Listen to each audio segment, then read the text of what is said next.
We are now going to try to answer one of the age-old questions about investing.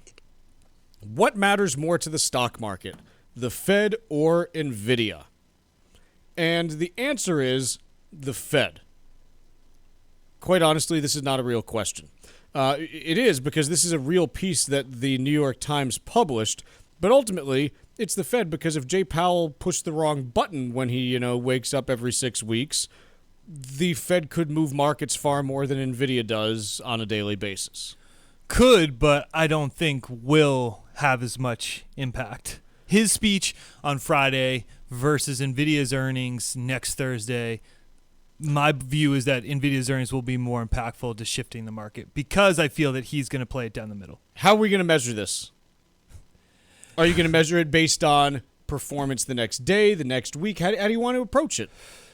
So Nvidia, are they a morning report or are they they're after afternoon. close? Okay. So it's next Thursday, right? Next Thursday. So Friday's market moves. Why don't we do the 3 trading days after? Oh, I was just going to go day after immediate reaction. First move's always wrong. But it's implying action one way or another. It is, but if that action subsequently gets reversed, did anything really happen? At the close of the day. You're saying, yeah. How many times have we seen, even just go back to the jobs report a few weeks ago, that Friday, S&P's down 100, Monday, up 90.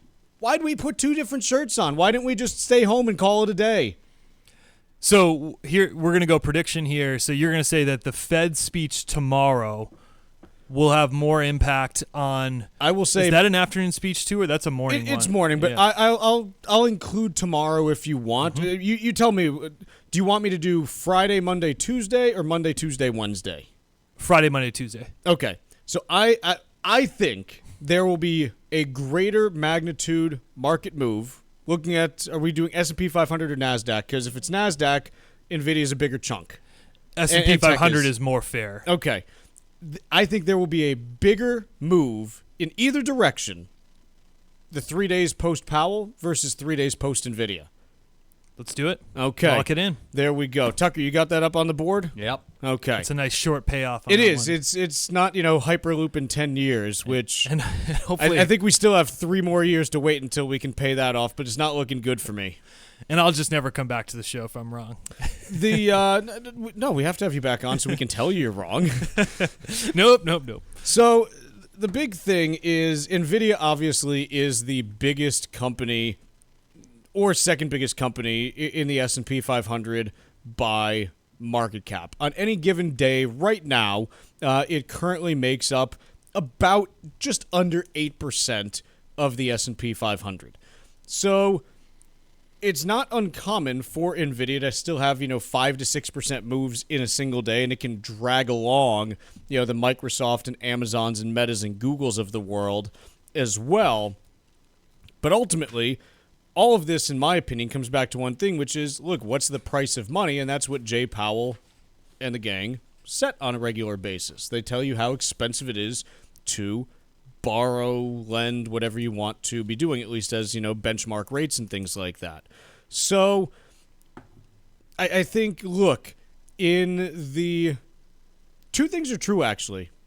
In the last 3 years, because it's really been 23, 24, and 25 that AI has been a thing. It was late 22 when ChatGPT was unveiled to us.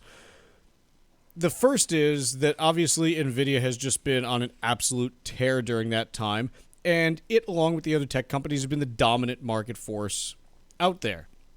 It's also true that if Powell and crew screwed up, well, things could have gone very differently, depending on how the economy would have moved. So I continue to think there is no force in the financial universe that has the gravity that the Fed does. NVIDIA is far and away the most powerful, equity mover out there, but it still can't move the whole market like the Fed does. The reason for my prediction is that not that the Fed doesn't have the power to influence the market more, they certainly do, But the path that they're trending on, which is sort of this wait-and-see approach, I just think in the near term, they're not going to say much that it's going to move the markets as much as Nvidia could potentially move the markets, because all the earnings power has accreted to Nvidia during this AI boom period. Valuations, don't get me wrong, have increased for other companies as a result of this, but Nvidia is the one that's captured the majority of the earnings pie. Sure. And if there's any dent to that story, for some reason that they're not seeing as much in terms of demand for their chips, I think that could substantially leave a lot of AI companies in a really bad spot from a valuation standpoint. I don't necessarily anticipate that next week, or conversely, if there is still tremendous momentum there, perhaps moves in the other direction, but we shall see. Yeah, look, if you talk about the companies that actually sell the AI products, they're not making much revenue from them right now. And the problem the problem is not just making much revenue, it's how do you turn that revenue into actual profit, because you're spending a ton on data center construction. And at some point, that's going to end up being untenable. It's not yet, because everyone still is just, filing in and saying, okay, they're building it and, the users will come. But there's a hedge fund guy that I like to follow. He goes by his name's Cuppy. I think his full name is like Harrison Cooperman or something like that. I can't remember his full name, but he wrote a piece on this very topic yesterday, which is why I think that this is kind of interesting. And here's the basic premise of it. If you look at the math, so all of the big tech companies have committed to about $400 billion in data center construction for next year. Mm-hmm. And ultimately, what you have to do with that is that construction has a useful life to it. It's what we call depreciation. How much of it, gets depreciated each year based on the estimated useful life. And it's different for the facility versus the chips versus, everything. And so basically he came to, okay, it's probably like a 10-year depreciation cycle on average. So in year one, then, you've got $40 billion in depreciation. And in order to actually generate enough profit to overcome that, okay, let's say that you do $160 billion in revenue at a 25% gross margin. So now you've got $40 billion of gross margin against your depreciation. Great, okay, so you can, kind of get back to break even at that point.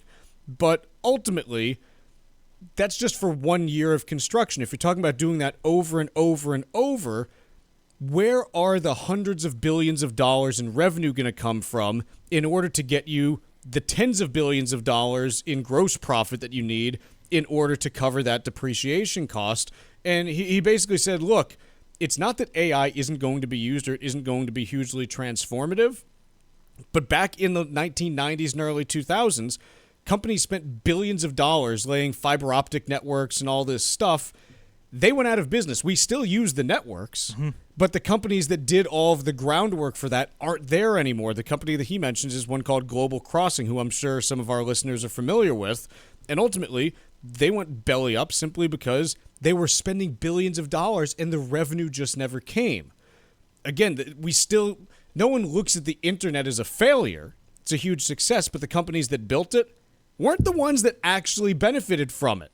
Yeah, just ask the web browsers out there, Alta Vista or Yahoo, like other ones out there. Not the browsers, but the search engines of yesteryear. Even some of the browsers. Browsers too. That was Mosaic, Netscape. They didn't ultimately accrete all the value, and I'm sure a very similar thing will happen here with AI. And I read a similar piece, which was all these big hyperscalers, the Googles, the Amazons, the Microsofts.